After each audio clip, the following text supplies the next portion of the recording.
네, 오늘 제목은 알게 하소서입니다. 알게 하소서. 부제는 고난의 의미와 목적입니다. 39편은 다윗의 시입니다. 다윗이 늙고 병들어서 죽을 날이 얼마 남지 않았다라고 인식하는 가운데 쓴 것으로 추정이 됩니다. 정확한 것은 알 수가 없지만 이 시의 내용을 봤을 때는 그가 질병으로 고통스러워하고 있고 또 인생의 말년에 쓴 시라는 것이 어느 정도 생각이 됩니다. 그러니까 지금 다윗은 병들고 지친 몸 가운데에 인생의 허무함을 많이 느끼고 있고요. 그리고 생명을 주셨던 그 하나님께서 앞으로 영생을 주시기를 간절히 바라는 마음으로 인생을 정리하면서 고백을 하고 있는 것이라 할 수가 있겠습니다. 그는 자신의 건강이 상한 것이 죄 때문이라고 인식을 하고 있어요. 하나님께서 죄에 대한 징계로 질병을 주셨다, 이렇게 인식을 하고 있습니다. 우리가 죄를 지으면 하나님께 여러 방편으로 징계를 받을 때가 있죠. 하지만 병이 걸렸다고 해서 모든 것이 다 하나님의 징계인 것은 아니에요. 그런데 지금 다윗 입장에서는 자신의 삶을 돌아보니 잘한 것보다는 못한 것이 더 많게 여겨지고, 다른 사람과 비교해서가 아니라 하나님 앞에서 생각해 보니 내가 하나님 앞에 영광을 돌리기보다는 못한 것이 너무나 많았다라는 그 인식 때문에 내가 지금 아픈 것이 하나님의 징계구나, 이런 식으로 이제 인식을 하고 있는 것으로 보여집니다. 자, 그래서 그는 이제 이 죄로 인해서 징계를 받고 건강 상실과 죽음을 목전에 두었다라고 생각하면서 하나님 앞에 시를 올리고 있습니다. 이러한 때에 그에게 소망이 무엇이겠습니까? 보통 세상 사람들은 고난 중에 있을 때에 내가 건강하기를 바란다, 부를 얻기를 바란다, 명예가 회복되기를 바란다, 이런 것을 힘으로 여기면서 소망을 합니다. 하지만 다윗과 같은 성도들은 나의 소망은 주님께 있습니다 라고 인식하게 되는 것이 정상적이라는 모습입니다. 다윗은 이러한 고난의 날에 내 입에 재갈을 물리겠습니다, 이렇게 말을 합니다. 재갈을 물리겠다. 어째서 그런가요? 성도들이 고난을 당하는 것을 불신자들 중에 특별히 좀 악한 사람들 있죠. 하나님이 없다고 말하는 사람들, 너의 하나님이 어디 있느냐, 이런 사람들이 성도가 고난당하는 것을 보면 하나님을 멸시하거나 조롱하거나 또 성도를 더욱더 힘들게 할 수가 있기 때문에, 그리고 고난 중에 있을 때 자기가 그 괴로움 때문에 입을 열었을 때 하나님을 혹시나 원망하고 불평하는 말을 할까 봐서 입에 재갈을 물리겠다, 이런 식으로 고백을 하고 있는 거예요. 다윗은 고난을 통해서 자신의 연약함을 알게 되고 나의 소망은 주께 있습니다 라고 하면서 더욱 하나님만 의지하는 모습으로 성장하는 것을 보게 됩니다. 자, 우리가 이 시편을 이제 살펴볼 텐데 먼저 구조를 말씀드리면 크게 두 부분으로 나눌 수가 있는데요. 1절부터 6절까지 다윗이 자신의 연약함을 알게 하소서라는 그런 고백을 하는 내용입니다. 자신의 연약함을 알게 해달라. 그리고 이제 7절부터 마지막까지는 나의 소망은 주님께 있습니다, 이런 내용이에요. 나의 연약함을 알게 되니 소망이 주님께 있음을 내가 고백합니다. 이게 전체 내용입니다. 자, 1절 상반절부터 보겠습니다. 내가 말하기를 나의 행위를 조심하여 내 혀로 범죄하지 아니하리니 라고 합니다. 네, 고난 중에 있는 성도들이 각별히 조심해야 될 것이 바로 이러한 점이에요. 내 행위를 조심해야 되고 내 혀를 조심해야 된다는 거죠. 환난 날을 당하면 자신의 삶을 비관하면서 원망, 불평, 그리고 항변, 이런 말을 쉽게 꺼낼 수가 있습니다. 이런 것들은 모두 혀를 통해서 발생되는 어리석음이죠. 그래서 불평, 원망의 말을 조심하라는 것이 성경에는 참 많이 나옵니다. 시편 37편 7절을 봅니다. 여호와 앞에 잠잠하고 참고 기다리라. 자기 길이 형통하며 악한 꾀를 이루는 자 때문에 불평하지 말지어다. 본인은 좀 힘들어요. 본인은 지금 상황이 굉장히 힘든데 이 악인들은 승승장구하는 것 같다는 거예요. 이것 때문에 불평을 할 수가 있는데 여호와 앞에서는 잠잠해라. 일단은 입을 다물라는 거예요. 행동도 잠잠하라는 겁니다. 입을 다물고 그리고 행동도 내 마음도 요동치는 그 파도와 같은 그러한 마음들을 잠잠하게 하고 참고 기다리라라고 말을 합니다. 욥이 극심한 시련을 당할 때도 모든 일에 욥이 범죄하지 아니하고 하나님을 향하여 원망하지 않았습니다. 입술로도 범죄하지 않았다라고 해요. 욥의 아내가 악처로 유명하죠. 하나님을 욕하고 죽어라 이렇게 얘기를 했지만 그는 입술로 범죄하지 않았습니다. 야고보 사도도 만일 말의 실수가 없는 자라면 온전한 사람이라고 얘기를 했습니다. 그 정도로 말 조심하는 것이 쉽지가 않습니다. 우리가 말을 실수한다는 것은 내 마음에 하나님 앞에 이미 범죄했다는 것이 드러나는 것이라는 거죠. 자, 1절 하반절부터 2절 봅니다.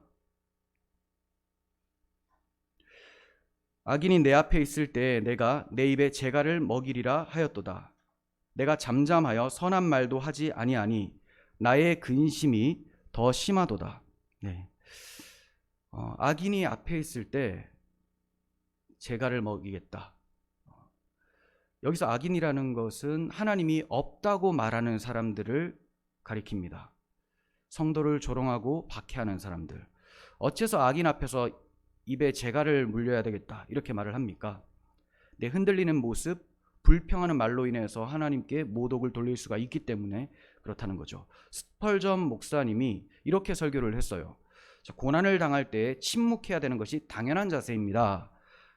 악인들은 우리의 가장 거룩한 말마저도 악용하려고 들기 때문에 우리의 진주를 그러한 돼지들 앞에 던지는 것이 좋지 않습니다.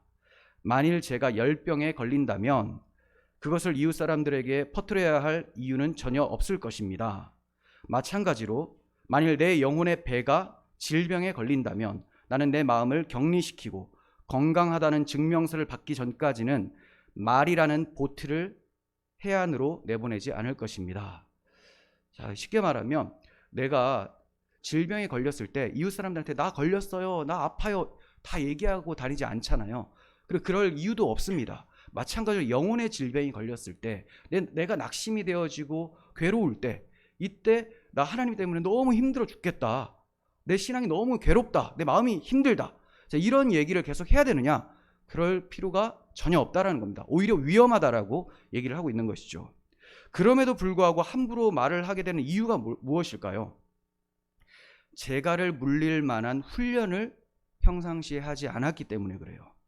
그리고 마음 중심에 하나님 중심보다는 내 중심, 내 이름의 영광이 가득 차 있기 때문에 고난이 찾아오면 입을 쉽게 열게 되는 겁니다.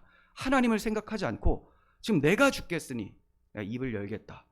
성질 나니까 입을 열어서 한번 화를 내보겠다. 자, 이런 식으로 되는 것이죠. 그러나 경건한 사람은 다윗처럼 신중하게 생각하고 행동을 합니다. 심지어 선한 말이라 할지라도 말을 하지 않습니다. 혹여나 주의 영광을 가릴까 봐서 말을 하지 않아요. 선한 말이라 할지라도 혹시 그 말 가운데 내가 잘못된 것이 섞여 나오지 않을까, 이게 두렵다라는 거죠. 그런데 그렇게 입에 재갈을 물렸었던 다윗의 근심이 더 커지는 것을 이 시편을 통해서 보게 됩니다. 내 근심이 더 커졌도다. 자, 이렇게 얘기를 해요. 속이 부글부글 끓어올라서 우라가 치밀어 참을 수가 없게 된 상황이에요. 왜냐하면 너무 괴로운데 사람들은 조롱하고 나를 비방하니 이제 뭔가 얘기를 해야 될 것 같은데 이거 어떻게 해야 되는가? 언제까지 참을 수 있는 노릇인가? 자, 그래서 입을 열게 됩니다. 자, 3절, 4절 봅니다. 내 마음이 내 속에서 뜨거워서 작은 소리로 읊조릴 때에 불이 붙으니 내 혀로 말하기를 여호와여 나의 종말과 연한이 언제까지인지 알게 하사 내가 나의 연약함을 알게 하소서. 네, 그렇습니다. 말하지 않고 꾹 참음으로 답답하여 견딜 수 없었던 다윗이 드디어 입을 여는데 사람 앞에서 여는 것이 아니라 하나님 앞에서 열고 있어요.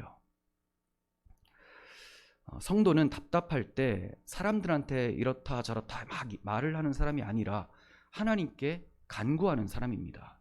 지금 내가 너무 힘들어 죽겠는데 여러분 내 힘듦을 좀 알아주세요, 들어주세요, 좀 해결해 주세요. 자, 이렇게 발벗고 나서는 사람이 아니라 하나님 앞에 발벗고 나와서 기도하는 사람이라는 거죠. 그것은 자신의 고통을 하나님이 아신다라는 고백인 것이고 하나님이 해결해 주실 수 있다는 고백인 것이죠. 사람을 찾아간다, 사람에게 집중되어 있다는 것은 나의 구원자는 당신입니다. 이런 식으로 되어진다는 거예요. 우리가 하나님의 선하신 섭리 가운데 형제 자매로 보내주신 교인들이 우리에게 힘이 될 수가 있습니다. 동역자라고 하잖아요. 그런데 우선순위는 하나님이에요. 하나님을 찾고 그리고 하나님을 찾았던 사람이 형제들의 권면도 들리게 되는 거예요. 하나님을 찾지 않고 사람만 찾다 보면 잘못된 권면까지도 듣게 되어서 그리로 잘못된 방향으로 나아갈 수가 있게 되는 거예요. 무엇보다도 하나님 앞에 입을 열어야 됩니다. 이처럼 다윗은 답답한 마음을 하나님께 기도로 토로하는데 단순히 하소연하는 것이 아니라 자기 자신을 알게 해달라고 간구를 하고 있어요. 자기 자신. 그러니까 기도를 하더라도 내용이 참 중요합니다. 나의 종말과 연한이 언제까지인지를 알게 하사, 즉 내 인생이 쏜살처럼 빨리 가면서 얼마나 허무한 인생인지를 나로 깨닫게 해주세요 라고 간구를 하고 있는 것이죠. 그리고 나의 연약함을 알게 해주세요 라고 간구를 합니다. 저 아무것도 아닙니다. 제가 연약하기에 하나님만이 나의 소망입니다. 그걸 알게 해주세요. 자기가 연약하다고 인정하지 않는 사람들은 하나님 앞에 굽히지를 않아요. 아직까지 내가 할 만하다고 생각을 하거든요. 자기에게 희망이 있다고 생각을 해요. 근데 하나님의 일하심은 철저하게 우리의 희망들을 다 꺾어버리시고 하나님의 약속의 근거에서 이 약속을 이루실 분이 하나님이라는 것을 가르쳐 주시면서 소망을 갖게 하십니다. 그러니까 나는 점점 쇠하여지고 우리 하나님만 흥하여지는 것이 하나님의 방법이라는 거예요. 모세의 유명한 기도에도 인생의 연수에 대해서 진술하는 것이 나타납니다. 시편 90편 10절부터 12절 봅니다. 우리의 연수가 70이요 강건하면 80이라도 그 연수의 자랑은 수고와 슬픔뿐이요 신속히 가니 우리가 날아가나이다. 누가 주의 노여움의 능력을 알며 누가 주의 진노의 두려움을 알리이까. 우리에게 우리 날 계수함을 가르치사 지혜로운 마음을 얻게 하소서. 네, 나이가 70, 80이라도 모세가 120에 죽거든요. 그렇다 할지라도 이거 쏜살처럼 지나가는 것이다. 너무 신속히 가니 날아가는 것 같다. 이렇게 말을 하고 있는 것입니다. 정말로 지혜에 있는 사람은 자기의 나를 계수할 수 있는 사람이에요. 나를 계수한다는 것은 내가 몇 년 동안 살겠다 이걸 말하는 게 아니라 아무리 길게 살아봤자 찰나와 같이 순식간에 사라지는 인생이다. 하나님 앞에는 없어질 수 있는 피조물이다 라는 것을 인식하며 살라는 것이죠. 그게 지혜예요. 그래서 연약함을 알게 해달라, 지혜를 얻게 해달라 이렇게 간구를 하면서 철저하게 하나님 앞에 겸손함으로 낮아진 자세를 보여주고 있습니다. 자, 그러면 다윗이 문제시하고 있었던 그 연약함이 어떤 것일까요? 다윗도 연약한 것처럼 우리도 연약한데 무엇이 우리의 연약입니까? 단순히 육체 질병, 육체적으로 힘이 없는 것, 이게 연약함일까요? 그것 이상이라는 겁니다. 그렇다면 건강한 사람들은 덜 연약하다고 말할 것 아니겠습니까? 그래서 진짜 연약한 사람은 다윗이 말하는 이 연약함인데 이것을 사도 바울은 로마서에서 우리가 연약할 때 기약대로 그리스도께서 우리를 위해서 죽으셨도다 이렇게 말씀하세요. 기약대로 우리를 위해서 죽으셨다. 왜 우리를 위해서 죽으셔야 되느냐? 우리를 위해 죽으시지 않으면 우리의 죄가 하나님 앞에 상달돼서 우리가 심판을 받게 되니까, 죄 문제로 인해서 형벌을 당하게 되기 때문에 이 죄 문제를 해결할 능력이 우리에게는 없다. 이 연약함을 말하는 거예요. 다윗은 자신이 나의 죄에서 벗어날 수 있는 능력이 나에게 없다라는 것을 알고 있었던 사람이에요. 이 질병, 그리고 근심, 고통, 박해, 이 모든 것이 나의 이 연약함, 죄 때문에 발생되었다는 것을 인정하면서 철저하게 하나님만 바라보니 하나님이 소망이라고 고백을 할 수가 있게 되는 것입니다. 우리는 스스로 구원을 할 수가 없어요. 바로의 노예에서도 자력으로 해방될 수 없었던 것이 이스라엘 민족이었습니다. 그런데 바로보다 더 악하고 더 강한 마귀의 속박에서 어떻게 우리 힘으로 구원을 받을 수가 있겠습니까? 다윗은 지금 자신의 구원 문제를 생각하면서 하나님의 공의 앞에서 자신이 너무나 연약하고 무익한 존재라는 것을 고백하고 있는 거예요. 사람은 다윗처럼 자신의 연약함을 깨닫게 될 때 다윗처럼 나의 소망은 주님께 있습니다라고 고백하며 주님만 의지할 수가 있게 되는 것입니다. 내가 주님을 의지하지 않고 있다. 그것은 내가 나의 연약함을 아직까지 모르고 있다. 기도하실 때도 대표 기도하실 때도 죽어 마땅한 죄인인데 이렇게 이제 고백을 하셨어요. 이것이 시작이에요. 이걸 모르면 죽어 마땅하다라는 사실을 인정을 못하면 하나님이 나에게 조금만 내 뜻대로 해주지 않으면 화가 납니다. 그렇지 않겠어요? 죽어 마땅한데 지금 숨 쉬고 있는 것 자체가 감사한데 지옥에 가더라도 지금 당장 지옥에 안 보내시는 것만 해도 감사한데 지옥도 사라지고 영원한 하나님 나라에서 그 하나님의 풍요로움을 만끽하며 하나님을 찬양하며 살 수 있도록 해주셨다. 그러니까 현세에서도 감사, 내세에서도 감사. 자, 이것은 내가 죽어 마땅한 죄인이라는 인식에서부터 시작이 되는 것입니다. 그래서 다윗이 제일 먼저 했던 기도가 너무 답답한데 하나님을 찾으면서 나의 연약함을 내가 알게 해주세요. 그리고 하나님만이 나의 소망입니다. 이렇게 간구를 했었던 겁니다. 이제 다윗이 깨닫고 인간의 연약함에 대해서 진술을 하는 것을 보겠습니다. 5절에서 6절. 주께서 나의 날을 한 뼘 길이만큼 되게 하심에 나의 일생이 주 앞에는 없는 것 같사오니 사람은 그가 든든히 서 있는 때에도 진실로 모두가 허사뿐이니이다. 진실로 각 사람은 그림자같이 다니고 헛된 일로 소란하며 재물을 쌓으나 누가 거둘는지 알지 못하나이다. 나의 일생이 주 앞에는 없는 것 같다라고 말을 하죠. 이것을 인식하는 것이 참 복된 것입니다. 너무 인생이 짧아서 실체로 여겨지지도 못할 정도로 사라진다라는 거예요. 스펄전 목사님은 영혼을 생각해 보라고 말하면서 짧은 인생을 이렇게 표현을 합니다. 영혼을 생각해 보시면 천사도 갓 태어난 아기일 뿐이며 세상은 이제 막 생긴 거품과 같고 태양은 방금 불에서 튀어나온 불티와 같으며 또한 우리 인간은 없음에 불과합니다. 영원하신 하나님 앞에서 인간의 연수는 단지 시계 초침이 한 번 째깍하는 것만도 못합니다. 불티가 불에서 탁 튀어나옵니다. 잡으려고 하면 그냥 사라지죠. 아따가 하지만 보면 없어요. 실체가 없습니다. 우리도 마찬가지예요. 우리 인생이라는 것이 입김과 같아서 한번 불면 추운 겨울에는 뭔가 보이는 것 같지만 다시 돌아봐서 보면 사라져 있다는 거죠. 실체가 없어요. 순식간에 사라진다는 겁니다. 그래서 그림자 같은 인생이라고도 다윗이 얘기를 하고 있죠. 고린도전서 7장 31절 보시면 세상 물건을 쓰는 자들은 다 쓰지 못하는 자 같이 하라. 이 세상의 외형은 지나감이라. 세상 물건을 쓰는 자들은 다 쓰지 못하는 자 같이 하라. 그런데 사람들은 자기가 가지고 있는 이 물품들 그리고 누리고 있는 것들이 영원할 것처럼 생각해요. 내가 영원히 쓸 수 있을 것 같다. 애지중지합니다. 물론 아껴 쓰고 조심히 써야 되겠죠. 그렇지만 이 물건이 사라지는 것이 아니라 물건보다 앞서 내가 사라진다는 사실도 몰라요. 물건도 사라집니다. 휴대폰도 다 사라져요.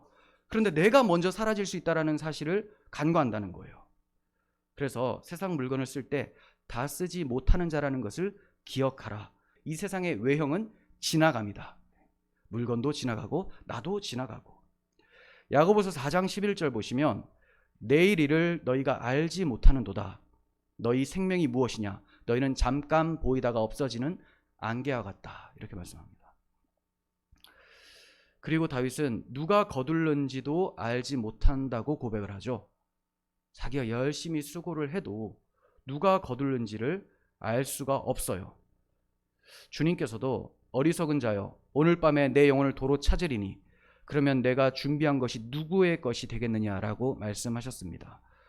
많이 긁어 모으고 축적을 했지만 그것은 그대로 다 있어도 내가 가면 이게 어디로 갑니까? 자식에게요? 내 자식에게로 갈 수도 있겠죠. 근데 그 자식이 이걸 끝까지 유지할 수 있겠습니까? 그 자식도 가는 거예요. 그럼 그 자식이 받을까요? 아니요. 넘겨주기 전에 이미 탕진할 수도 있다는 거예요. 내가 수고를 했지만 결국은 다른 사람 손에 들어갈 수도 있고 다 헛되고 헛된 일이다. 이렇게 얘기를 하는 것이죠. 헛된 일로 소란하며 그림자 같은 인생을 살아가고 있는 사람들이 얼마나 많습니까? 그렇다고 인생의 무상함을 깨닫고는 허무주의로 전락해서는 안 되는 거예요. 야, 어차피 인생 다 사라지는 거 그냥 허무한 인생 대충 살다 가야 되겠다. 염세주의, 허무주의. 이거는 기독교인의 자세가 아닙니다. 또 이런 사람들이 있어요. 인생의 연약함을 깨닫지 못한 채 누가 취할는지 알지도 못하는 재물들을 열심히 쌓으려고 수고를 하고 남의 것도 빼앗고 속여 빼앗고 결국 이렇게 소란스럽게 살았는데 자신의 인생이 빼앗겼다라는 것을 모르는 사람들도 많습니다. 전도서에서 이러한 것들을 교훈하면서 권면을 하고 있죠. 이게 인생의 전부라고 생각하면 얼마나 헛되니 얼마나 헛됩니까? 그러나 전도자는 이 헛된 인생을 쭉 설명하다가 마지막 전도서를 마칠 때에 일의 결국을 다 들었으니 여호와를 경외하고 그의 명령들을 지킬지어다. 이것이 모든 사람들의 본분이다. 이렇게 말씀했습니다. 하나님을 경외하는 것, 하나님의 명령을 지키는 것, 하나님 사랑, 이웃 사랑하며 살며 하나님을 경외하며 사는 것이 모든 사람들의 본분이다. 이거 없이 사는 모든 인생이 헛되다라는 것을 12장을 통해서 다 설명을 했었던 거예요. 12장에 걸쳐서. 나의 연약함을 알게 하실 때 인생의 허무함을 깨닫게 되고 하나님만 경외하며 그 명령들을 지키며 사는 것이 복된 인생임을 알게 되는 것입니다.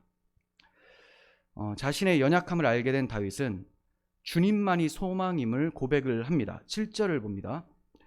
이제 내가 무엇을 바라리요? 나의 소망은 주께 있나이다. 자신의 연약함을 알게 된 성도의 소망은 주께 있습니다. 시편 62편 5절 보시면 나의 영혼아 잠잠히 하나님만 바라라. 물은 나의 소망이 그로부터 나온도다 라고 합니다. 영혼이 잠잠히 주님만 바라야 될 것이 다른 곳에서는 소란을 아무리 피워도 소망이 없기 때문이라는 거죠. 하나님만 바라봐야 돼요. 다윗이 오직 소망이 하나님께만 있음을 깨닫게 된 데에는 죄로부터 자기 스스로 구원할 수 없다는 것을 깨달았기 때문입니다. 자신의 연약함과 무익함을 깨달았기 때문에 하나님께 소망을 둘 수가 있었던 거예요. 이제 소망의 하나님께 간구하는 다윗을 봅니다. 8절 나를 모든 죄에서 건지시며 우매한 자에게서 욕을 당하지 아니하게 하소서. 나의 모든 죄에서 건지시며 우매한 자에게서 욕을 당하지 않게 하소서. 다윗은 자신이 당하는 고난, 질병, 어려움들이 죄에 대한 징계라고 인식을 하고 있습니다. 그것을 인정하면서 죄를 회개하는 것이야말로 문제 해결의 시작임을 고백을 하고 있는 거예요. 그래서 간구하기를 13절에서는 주는 나를 용서하사 내가 떠나 없어지기 전에 나의 건강을 회복시켜 주소서 이렇게 고백을 하고 있는 거죠. 자, 9절 봅니다. 내가 잠잠하고 입을 열지 아니함은 주께서 이를 행하신 까닭이니이다. 다윗은 정말 그렇게 살았습니다. 하나님 앞에 함부로 입을 열지 않았고 심지어 악인들이 자기를 박해할 때도 입을 함부로 열지 않았습니다. 다윗이 압살롬의 반역을 피해서 아들 압살롬의 반역을 피해서 도망 중에 있을 때에 시므이라고 하는 사람이 따라다니면서 돌을 던지면서 저주를 퍼부었습니다. 다윗은 여전히 도망자 신세이지만 군인들이 많이 있었거든요. 자신의 병사들이. 그럼에도 불구하고 돌을 막 던지면서 저주를 하는 거예요. 그런데도 자신의 고난이 하나님께서 주시는 징계라고 고백을 하면서 악한 말로 그를 대적하지 않았습니다. 이게 이제 사무엘하 16장에 나오는데요. 시므이가 이런 식으로 저주를 퍼부어요. 피 흘린 자여, 사악한 자여, 가거라, 가거라. 사울의 족속의 모든 피를 여호와께서 내게로 돌리셨도다. 그를 이어서 내가 왕이 되었으나 여호와께서 나라를 내 아들 압살롬의 손에 넘기셨도다. 보라, 너는 피를 흘린 자이므로 화를 자초하느니라. 자, 이것 때문에 화가 난 아비새라고 하는 다윗의 30명 중에 우두머리였던 병사가 있어요. 용사예요. 그 사람이 이렇게 얘기를 합니다. 이 죽은 개가 어찌 주 왕을 저주하리까? 청하건대 내가 건너가서 그의 머리를 베게 해주옵소서. 가라 하면 그냥 끝나는 거예요. 시므이는 더 이상 돌도 던질 수가 없고 머리가 날아갑니다. 하지만 다윗이 어떻게 대답을 하냐? 스루야의 아들들아, 내가 너희와 무슨 상관이 있느냐? 그가 저주하는 것은 여호와께서 그에게 다윗을 저주하라 하심이니 내가 어찌 그리하였느냐 할 자가 누구겠느냐? 하나님의 주권과 하나님의 손 아래에서 징계를 받고 있음을 고백하고 있죠. 사울을 죽일 기회도 몇 차례 있었습니다. 그럼에도 사울을 죽이지 않았어요. 하나님이 세워주신 왕이고 하나님이 세우셨으니 하나님이 폐위하실 것이다라는 하나님의 주권을 믿었던 것입니다. 여러분, 징계가 하나님으로부터 오는 것이라면 성도들은 징계 중에도 위로를 얻을 수 있어야 됩니다. 자, 이 말이 제가 쉽게 하는 말 같지만 사실 어렵죠. 어렵지만 그것이 정상적이라는 거예요. 하나님이 나에게 징계를 내린다면 그게 우리의 위로가 되어야 됩니다. 왜냐하면 징계를 내리시는 하나님이 우리를 사랑하시는 아버지시기 때문에, 그 사랑하시는 아버지께서 우리에게 악한 것을 주시겠습니까? 내가 너 때릴 테니 맞아서 죽어라 이렇게 때리시겠습니까? 아니죠. 돌이켜서 더 건강한 모습으로 자라가라, 그 아들 예수 그리스도를 닮아갈 수 있도록 자라가라고 우리에게 징계의 회초리를 대시는 것이죠. 잠잠히 주의 징계를 받으면서 성숙한 자녀로 자라가야 됩니다. 예레미야 예가 3장 27절 보시면 사람은 젊었을 때 멍에를 매는 것이 좋으니 혼자 앉아서 잠잠할 것은 주께서 그것을 그에게 메우셨음이라. 사람이 젊었을 때 멍에를 매는 것이 좋다. 젊어서 고생은 사서 한다라고 하잖아요. 근데 이것은 우리가 찾아서 하는 것이 아니라 하나님께서 우리에게 고난을 주실 때 그것을 감사히 잘 받고 훈련되어서 자라가라라는 것을 말씀하는 거예요. 혼자 앉아서 잠잠할 것은, 여기서도 이렇게 얘기를 하네요. 혼자 앉아서 사람들 앞에 나아가서 막 떠들고 나 지금 죽겠다, 나 좀 돌아봐달라 하지 말고 잠잠히 주께서 그에게 그것을 메우셨음을 생각하고 주님께 기도를 하라. 환난의 날에는 고난을 주의 징계로 받아들이고 자신을 돌아보며 잠잠히 하나님만 바라는 것이 올바른 신앙인의 자세입니다. 이러한 신앙인은 사람 앞에서는 잠잠하고 하나님 앞에서는 입을 열어 간구하게 됩니다. 10절에서 11절을 봅니다. 주의 징벌을 나에게서 옮기소서. 주의 손이 치심으로 내가 쇠망하였나이다.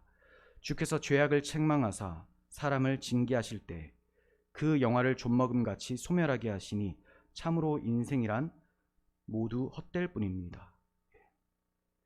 여호와께서 고난을 통해 불태우려고 하시는 것은 우리 자체를 불태우려고 하시는 것이 아니라 우리 안에, 하나님이 거하시는 처소가 된 우리 안에 거하고 있는 죄를 불태우려고 하시는 거예요. 하나님이 징계의 회초리를 대시는 것은 우리 자체를 걷지 못하도록 만들려고 하시는 것이 아니라 내 안에 자라나고 있는 죄의 싹을 뽑아내시고 거룩한 하나님의 성전답게 지어져 가도록 만들고 계신다는 거죠. 다윗은 참으로 인생이란 모두 헛된 것이다 라고 고백을 하고 있습니다. 인생은 사람의 입김만큼이나 실체가 없고 잠시 나타났다가 사라지는 안개와 같습니다. 12절 여호와여 나의 기도를 들으시며 나의 부르짖음에 귀를 기울이소서. 내가 눈물을 흘릴 때에 잠잠하지 마옵소서. 나는 주와 함께 있는 나그네이며 나의 모든 조상들처럼 떠도나이다. 다윗이 눈물을 흘리면서 여호와께 간구를 하고 있습니다. 이게 자신의 연약함을 아는 자, 그래서 하나님이 소망이 된 자의 마땅한 모습이에요.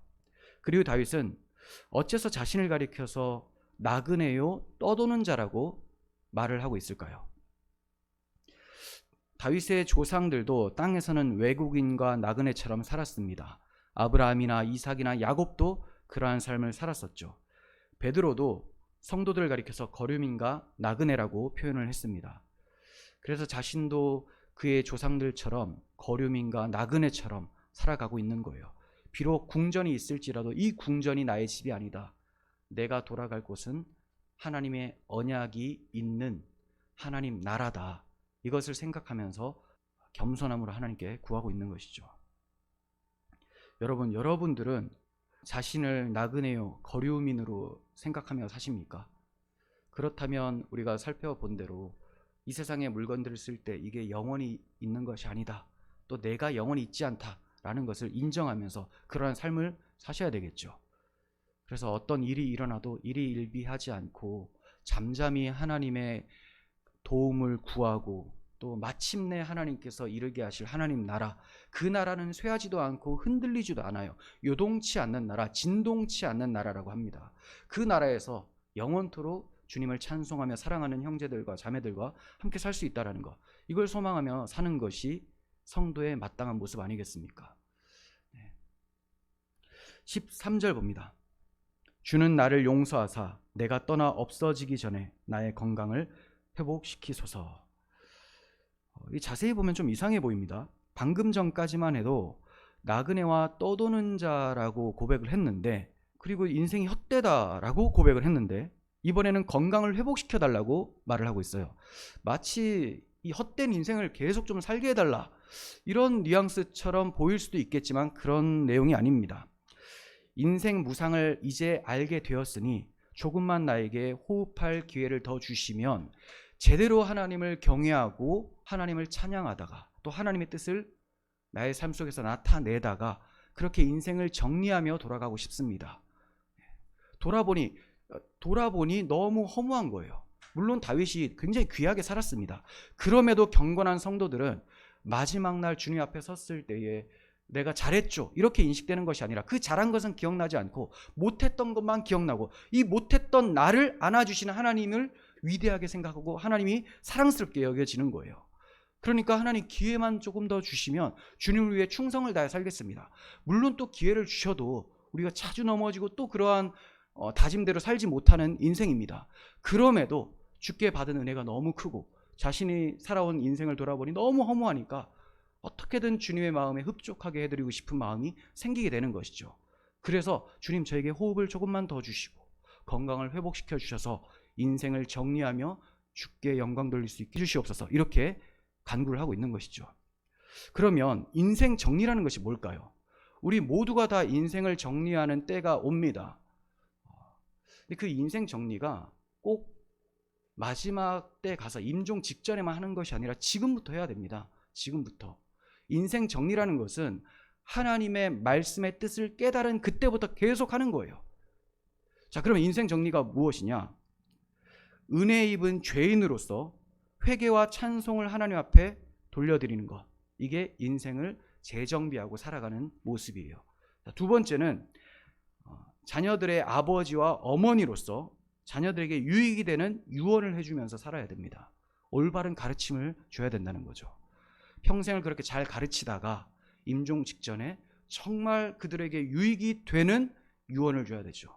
근데 평상시에는 뭐 대충 살다가 마지막에 막 하나님 말씀을 막 얘기하면 우리 아버지가 갑자기 왜 저러시나, 이렇게 되겠죠.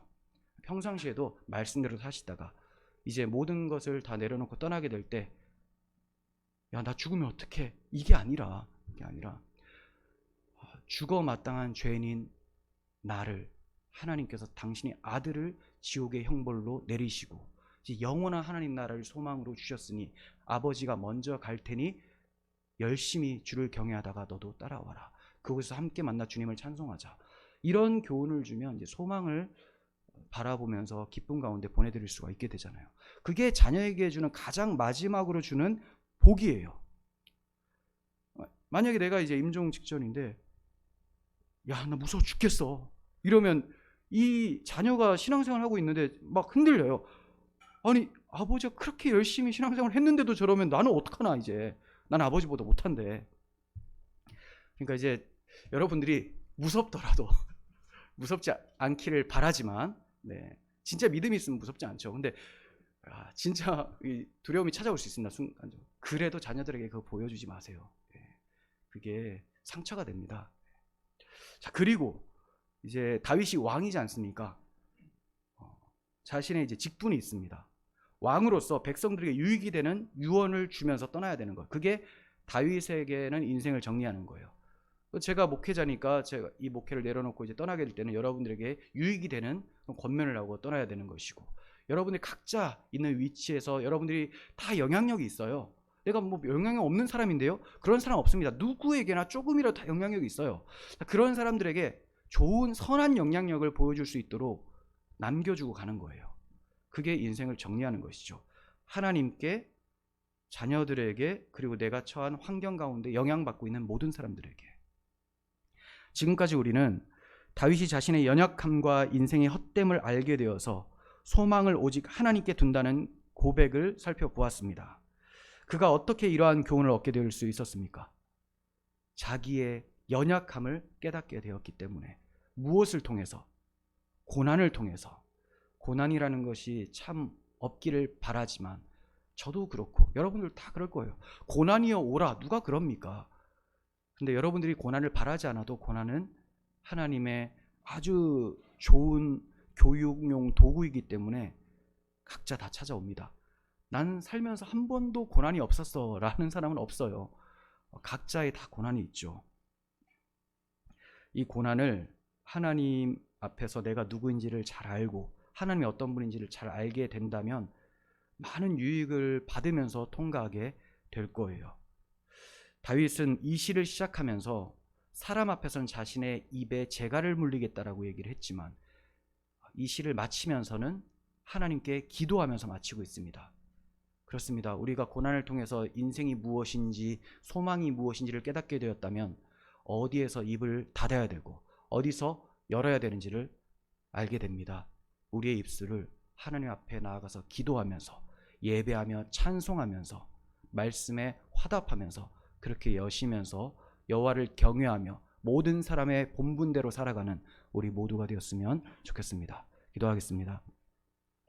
하나님 아버지, 다윗의 시편을 보면서 그의 인생의 무익함이 우리의 무익함임을 깨닫게 됩니다.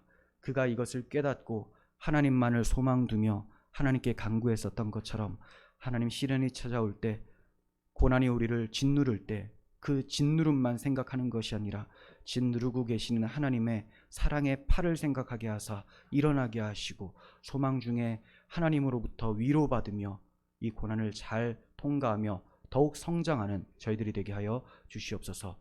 우리 구주 예수 그리스도의 이름으로 기도합니다. 아멘.